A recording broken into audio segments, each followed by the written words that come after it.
CPI do Senado ouve testemunhas no Rio Grande do Sul. Em sessão realizada na Assembleia Legislativa, parlamentares escutaram depoimento de policiais, médicos e vítimas da máfia que fraudava a colocação de próteses.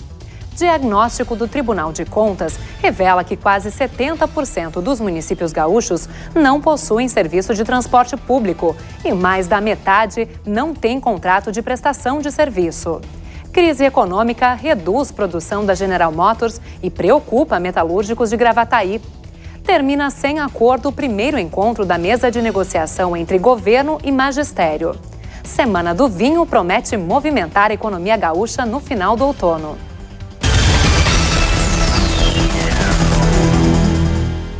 Boa noite.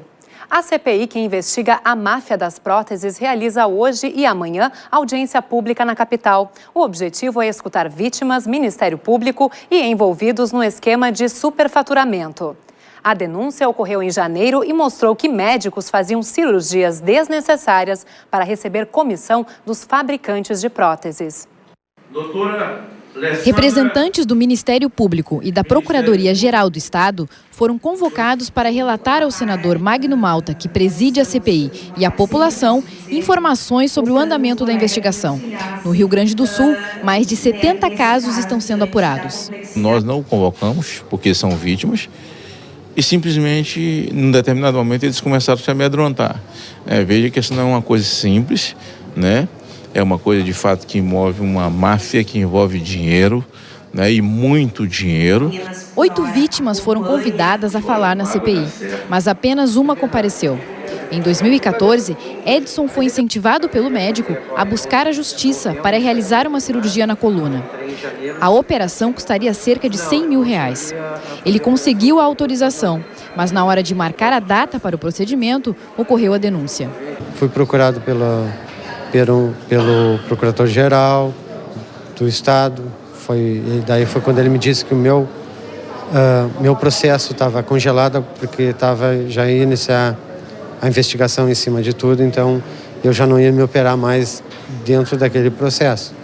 Médicos e advogados encaminhavam à Justiça ações para obrigar planos de saúde e SUS a realizar operações superfaturadas. Conforme o presidente da CPI, apesar do pedido de quebra de sigilo das empresas ter sido negado, a investigação vai prosseguir.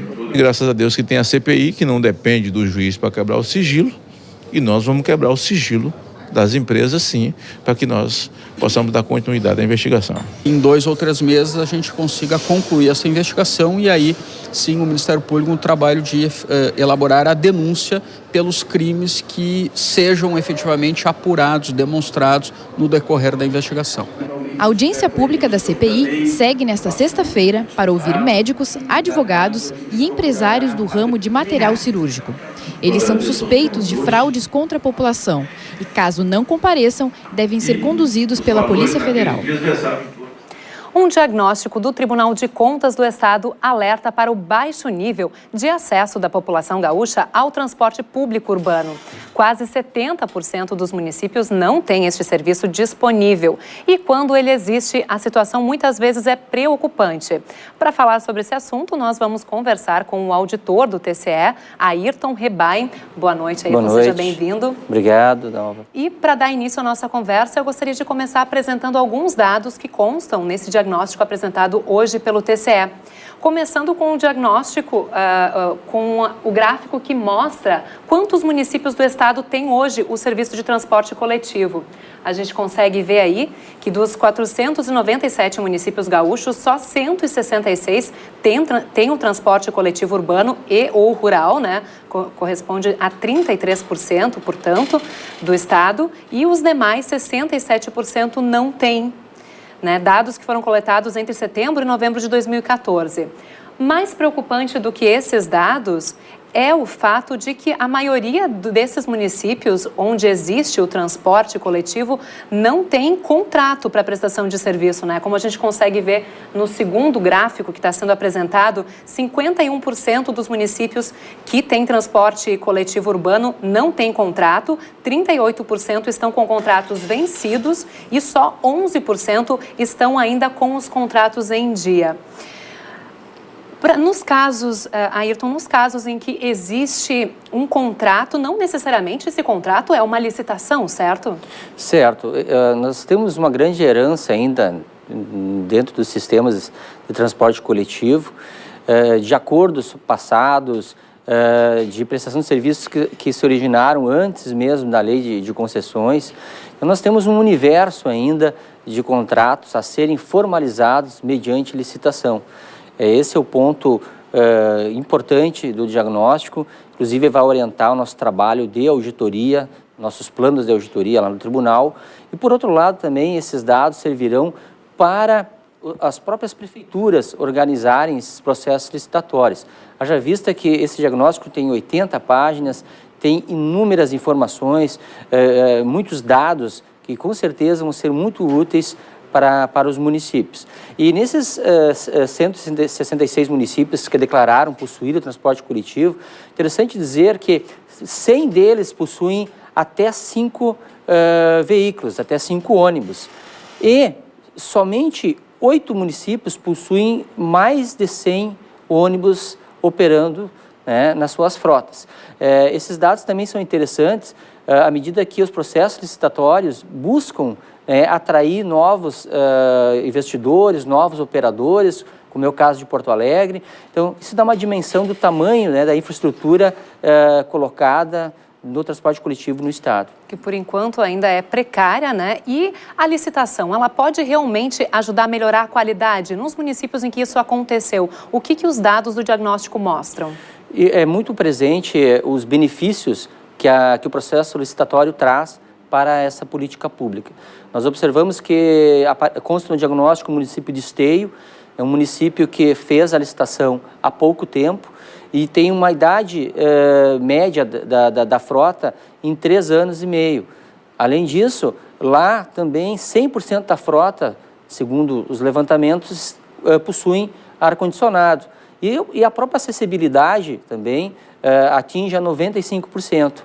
Aliás, outro município poderia citar também, que teve há pouco tempo, foi Cachoeirinha. A gente observa também uma idade média da frota, né, mais adequada. Então, a licitação, ela estabelece a segurança jurídica tão necessária para o operador investir, né, e o poder concedente cobrar uma qualidade de serviço.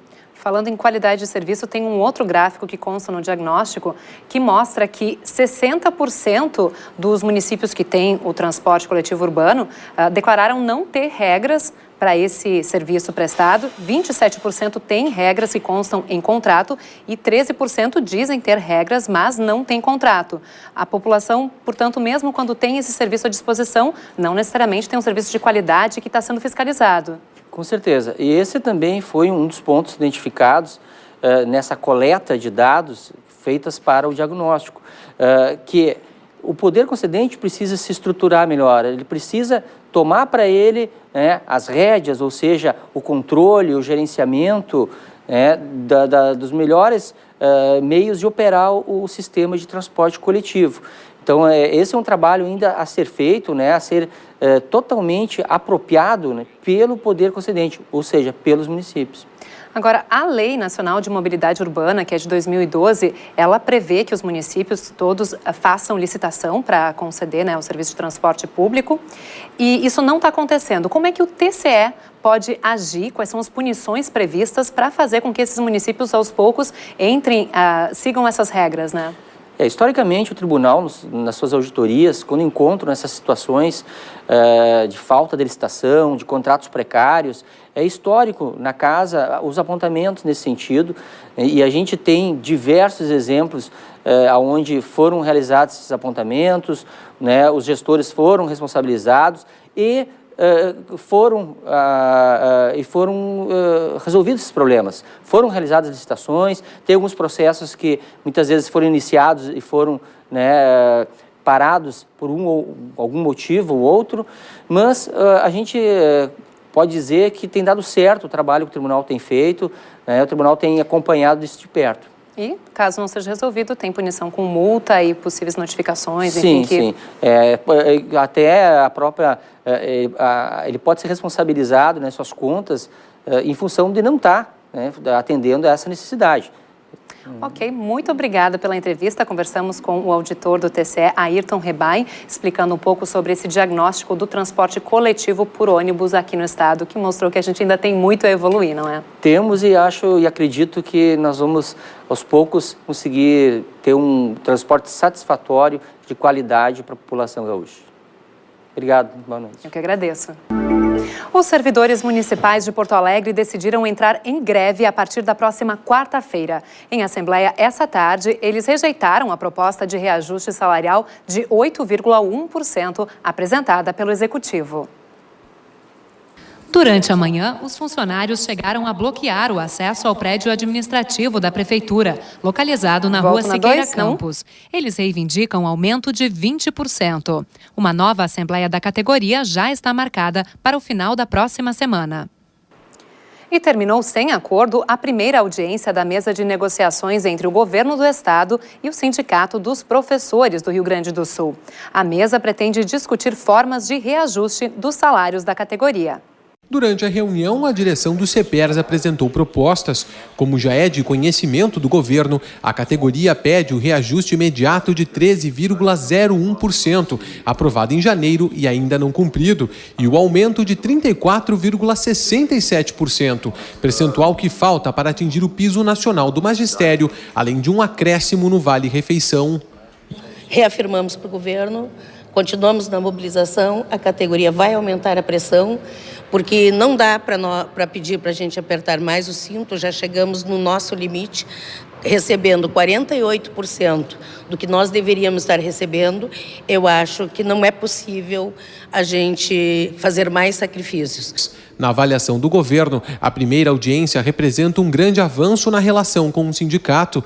Embora não haja data para uma próxima reunião, o momento agora será de avaliar propostas e estudar alternativas viáveis, levando em conta o momento econômico do Estado. O governo tem utilizado como prioridade educação, saúde e segurança. Na prática fizemos isso, excetuamos inclusive o chamamento de professores em concurso nesse ano, em função do decreto do governador foi aberto essa exceção, e colocamos isso à mesa. Agora, estas questões com repercussão financeira, elas estão longe da vontade política do governo em função da realidade que o Estado está vivendo.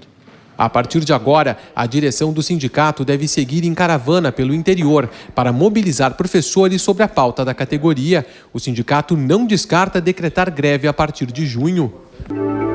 O Departamento Estadual de Investigações Criminais deflagrou hoje uma operação de combate ao roubo de cargas no estado. 10 pessoas foram presas. Segundo o DEIC, o atraso gerou prejuízo à polícia, pois alguns suspeitos ganharam tempo para fugir. Foram cumpridos 20 mandados de prisão e 28 de busca e apreensão em Porto Alegre e na região metropolitana. Parte das cargas de tênis, cigarros e eletroeletrônicos foram recuperadas. 10 pessoas foram presas. O Comitê Gaúcho contra a Maioridade Penal quer pressionar a bancada federal do Rio Grande do Sul a votar contra a redução de 18 para 16 anos. O comitê defende outras medidas para diminuir a criminalidade entre os jovens. Para a OAB Gaúcha, que faz parte do colegiado, a aprovação da lei fere a Constituição.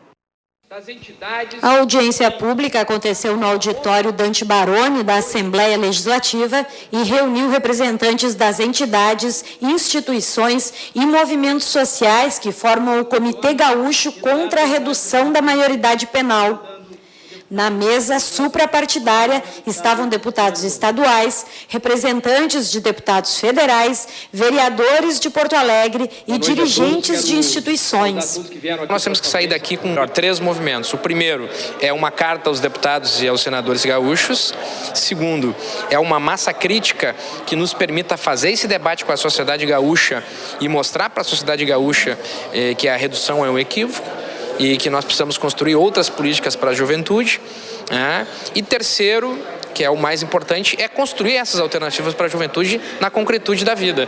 Outras audiências devem acontecer nos próximos 2 meses para que o debate alcance o maior número de pessoas na sociedade. A ideia é fortalecer o comitê para influenciar a bancada gaúcha, composta por 31 deputados federais e 3 senadores. Representantes de entidades como a OAB, por exemplo, defendem a inconstitucionalidade da PEC 171/93. Ao reduzir a maioridade penal de 18 para 16 anos, a PEC estaria ferindo a Constituição na garantia de proteção à infância e à adolescência. A Comissão de Constituição e Justiça, mesmo sendo considerada uma cláusula pétrea da Constituição Federal, aprovou a possibilidade de se levar adiante essa matéria. Então, acho que a população e as instituições estão acordando, se mobilizando para tentar, na verdade, que não avance essa proposta de emenda constitucional no Congresso. No encontro foi oficializado o Comitê Gaúcho contra a Redução da Maioridade Penal e lançado um manifesto assinado por 71 entidades que se posicionam contra a proposta de emenda constitucional. Começa daqui a 2 semanas a campanha do agasalho no estado. Para engajar mais pessoas na arrecadação e distribuição de doações, um evento reuniu hoje representantes de diversos municípios na capital. O conceito da campanha deste ano, que é o Rio Grande do Sul vai desfilar solidariedade, foi apresentado para cerca de 200 primeiras-damas dos municípios do estado. De forma simbólica, funcionários estaduais doaram roupas para a ação. Oficialmente, a campanha do agasalho será lançada no dia 1º de junho. Eu acho que o povo gaúcho é solidário. O município que arrecadar mais do que necessita, nos mande que nós vamos passar para aquele município que não arrecadou o suficiente para a sua comunidade. Esse é o espírito da campanha do agasalho, para que não vamos fazer competição de quem arrecada mais. Nós vamos fazer a competição de que ninguém vai ficar sem agasalho. Nós temos que consolidar na área social o papel que as organizações da sociedade têm. E o Estado tem que ser parceiro dessas atividades. E em Porto Alegre já estão funcionando os postos de coleta da campanha do Agasalho 2015 da Prefeitura. A ação vai até agosto e a expectativa é superar o número de doações do ano passado. Em 2014, a campanha do agasalho da Prefeitura de Porto Alegre arrecadou mais de 140 mil peças de vestuário que foram entregues a 78 entidades. Em 2015, a meta é superar esses números. A campanha conta com 95 parceiros. Os postos de coleta são o Paço Municipal, as secretarias do município, os supermercados Záfares da Fernando Machado, da Otto Niemeyer e Bourbon Country. Na usina do gasômetro, as doações poderão ser feitas a partir de sexta-feira. Esse ano, a campanha do agasalho também conta com a colaboração de síndicos de prédios residenciais. Procure saber se o seu condomínio participa da campanha. No dia indicado para a doação, a Prefeitura fará a coleta dos agasalhos no local. A campanha do agasalho de Porto Alegre vai até o dia 21 de agosto. Trabalhadores da General Motors estão preocupados com os possíveis efeitos da queda na produção na planta de Gravataí. Um dos turnos de trabalho pode estar em risco devido à crise que atinge o setor automotivo do país. Nesta quinta-feira, o assunto foi discutido em audiência pública no município da região metropolitana. Com as dificuldades de venda, a AGM de Gravataí vai reduzir em 15% o volume de produção este ano. A crise preocupa esse soldador da montadora, que tem medo de perder o emprego. A gente já fica muito apreensivo com tudo isso. A GM é a única montadora de automóveis no Rio Grande do Sul. Instalada desde 2000 em Gravataí, a fábrica movimenta a economia da cidade e dos municípios vizinhos, gerando 9 mil empregos. A crise econômica é aguda, é grave, afeta o país de um modo geral e principalmente aqueles municípios que são industrializados, como Gravataí, que é a quinta economia do estado e que será afetada de forma muito aguda com a crise econômica, que vai trazer o desemprego e que por si só vai afetar a qualidade dos serviços do município também para toda a sua população. Para discutir os rumos do setor e a manutenção dos 3 turnos de trabalho, o Sindicato dos Metalúrgicos de Gravataí realizou uma audiência pública na Câmara de Vereadores do município. A criação de um terceiro turno, ele está diretamente vinculado a volumes de produção e de vendas. Com essa queda brusca, o nosso terceiro turno está correndo sério risco e o sindicato está muito preocupado com isso.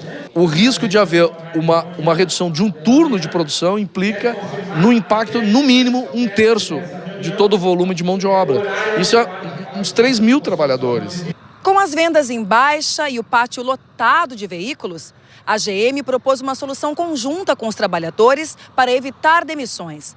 No próximo dia 18, o Sindicato dos Metalúrgicos fará uma assembleia geral para formular uma proposta para apresentar à montadora. O Dia do Vinho é comemorado no primeiro domingo de junho, mas apreciadores da bebida programaram 2 semanas inteiras de atrações para celebrar a data em diferentes regiões do estado. De 22 de maio a 7 de junho, o evento promete movimentar a economia na Serra e na Campanha. Impossível contar a história do Rio Grande do Sul sem falar na uva e no vinho. A tradição foi introduzida no estado pelo padre jesuíta Roque Gonzalez em 1626.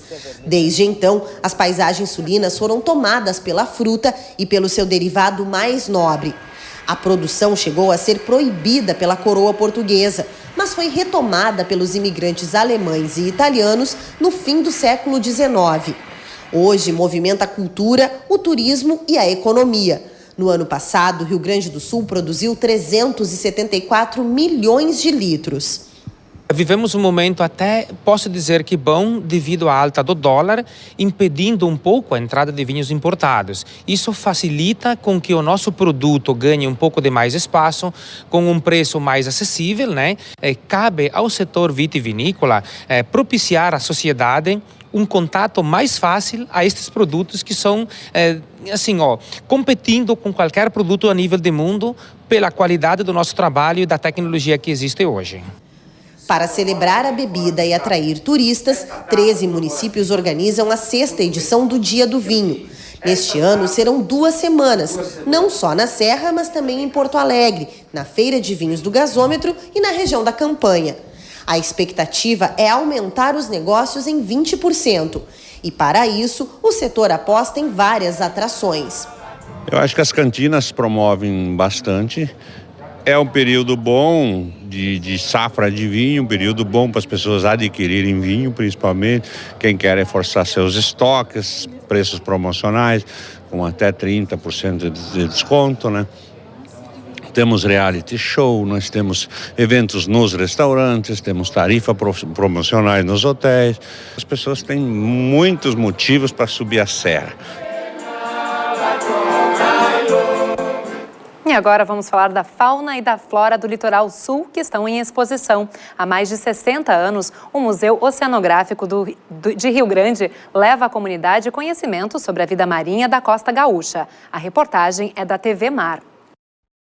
Rio Grande, no sul do estado, é uma referência em oceanologia por toda a América Latina. Na cidade, um lugar especial recebe milhares de visitas por mês. A estrutura inclui ainda o Ecomuseu da Ilha da Pólvora e o Museu Antártico. Fundado em 1953, o Museu Oceanográfico Professor Eliezer de Carvalho Rios é um dos pontos turísticos mais conhecidos de Rio Grande. Mas por aqui não passam apenas turistas. Animais de vários lugares do país vêm para serem tratados no Centro de Reabilitação de Animais Marinhos. No museu, os visitantes são recebidos por guias turísticos. Ali, conhecem as curiosidades do mar, aprendem um pouco sobre a história da cidade e podem ver a reprodução de animais marinhos em diversos materiais. Temos muitos turistas de todo o mundo, posso assim dizer. Vêm os navios transatlânticos, vêm para cá, vêm conhecer nosso museu. E as escolas que agendam, então eu vou mostrando, pergunto para os professores exatamente o que é que eles pretendem. Se é um pouquinho de informação, se é mais aprofundado, né, que tipo de aluno vem, de que faixa de idade vem. Então, através da faixa de idade é que eu vou começar a mostrar. A gente sempre começa por essa parte aqui, origem dos oceanos. Então, aí eu começo a trabalhar com eles e a gente vai, então, fazendo todo esse ciclo, assim, em cada painel eu conto um tópicozinho, fizemos toda a volta no museu, chegamos depois, a gente para no centro, que é onde tem esses animais. Além do museu, os visitantes têm a experiência do contato com animais que estão em recuperação no CRAM. O trabalho envolve pesquisadores, alunos e professores da Universidade Federal do Rio Grande, proprietária do museu. Esse é um trabalho feito de muitos anos, desde a década de 70. Os animais são encontrados na natureza, na beira da praia, são trazidos para cá. É um centro especializado em reabilitação de animais marinhos, especificamente. E o objetivo não é disposição, né? Realmente, o objetivo que nós temos aqui é dar mais uma chance aos animais que foram impactados através do homem. O museu funciona de terça a domingo, das 9 às 11h30 da manhã e das 2 às 6 horas da tarde. O telefone para contato é o 53-3231-3496. Assim nós terminamos o programa de hoje. Voltamos amanhã às 7h30 com novas informações. Uma boa noite e até lá.